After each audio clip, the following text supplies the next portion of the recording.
I don't think I've ever invested in a business that didn't have technical co-founders very quickly from the beginning. Sometimes they'll go and they'll build like proof of concepts, or they'll build early iterations to basically validate the value that they're bringing into the market. Almost immediately thereafter, you have to go find the people who are going to build the technology in-house who are on your team, because you internalize that cycle in terms of the ability to make changes and evolve and adapt, and you internalize that knowledge, whereby when that sits external to your team, like you're going to run into a world of pain when the time comes. This would be like running a bakery, and then you're ordering your pastries from a factory and then bringing them to your bakery and then putting them out there, and you dress as a baker. Yeah. That's what a person who doesn't build the technology in-house is basically doing. And eventually, imagine you're investing and you're like, oh, wow, tell me how you made the croissant. And they're like, I go to this website and I order how many croissants, and they bring them, and then I put them in our box, and then I sell them. Well, I want to invest in a baker, in a bakery. You're a storefront that buys from another bakery. So what is your skill exactly? There have been examples. Calendly is one where they were able to build it. The founder sunk hundreds of thousands of dollars from his corporate sales job into it, from what I understand. So it can happen. For your MVP, maybe. But I think with no code now and all these great platforms, Bubble and Typeform and If This Then That and Zapier and Notion, Slack, Airtable, all this stuff, Asana, they're all working together. You can build a no-code solution and maybe get there on no-code too. So keep that in mind. Okay, Jake, via email, what is the most attractive, intangible qualities of a founder?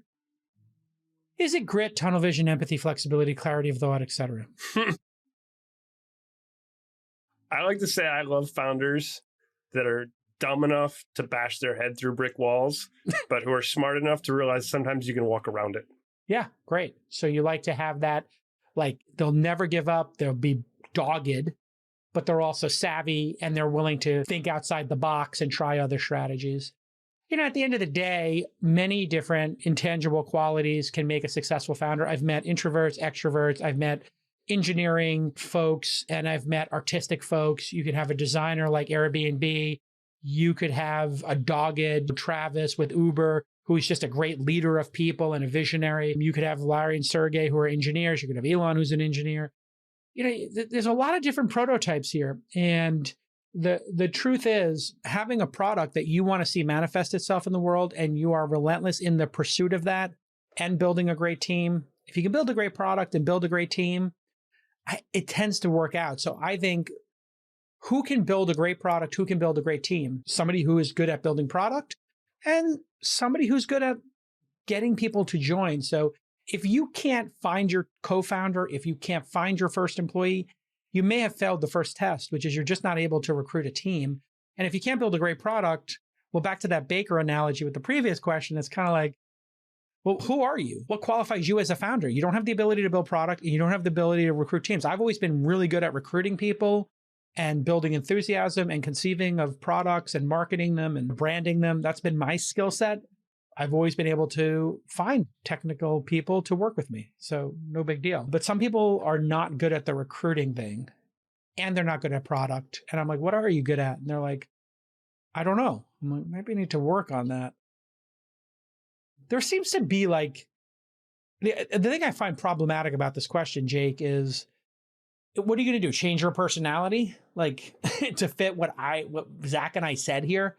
At the end of the day, build a great product, build a great team, delight customers, and have them not shut up about your product. Those are things you can actually change in the world. You're not going to be able to change your empathy, flexibility, clarity of thought. Like, these are hard things for you to change in a personality.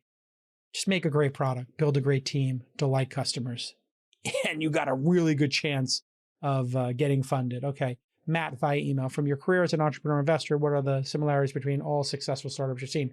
Again, back to pattern recognition. I hate these questions because they really show a lack of knowledge of the space, which is many different things can succeed. And the similarities, there are similarities, but many different things succeed. I don't know. Can you think of similarities, or do you get annoyed by these questions like I do? Yeah, there are both. I think everything in this business is there's a yin and a yang, in that each side of the coin is true. So on one hand, all great businesses are new. There's some new idea that hasn't been done before. There's some insight. There's some aspect that is amazing. But the other side of it is like some great businesses are just like take an existing business that's not new at all and just do a way better job of it.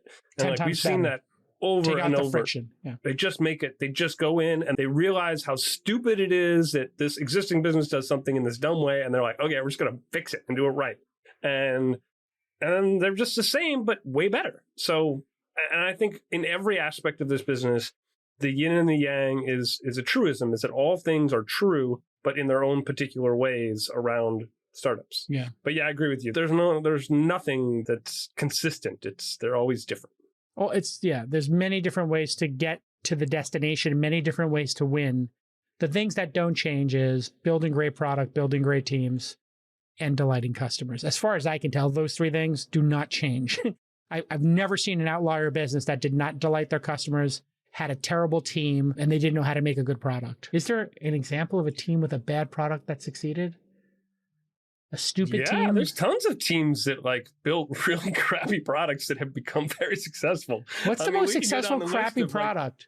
I don't know. WebEx, like God, but at the time, I think it was the best of the worst. So it's only bad in relation to how good Zoom and some of the new products are, I think. Yeah, but I think there's a lot of products. I don't want to like start pointing fingers and naming names, but there's a lot of products out there that I have to use on a daily basis, and they're terrible, and the businesses are amazing. That's the opportunity then for somebody to make a better one. Yeah, somebody's going to go after those guys. Well, actually, if you think about it, think about how bad Friendster and MySpace were before you used Facebook. Exactly. Facebook actually made it stable.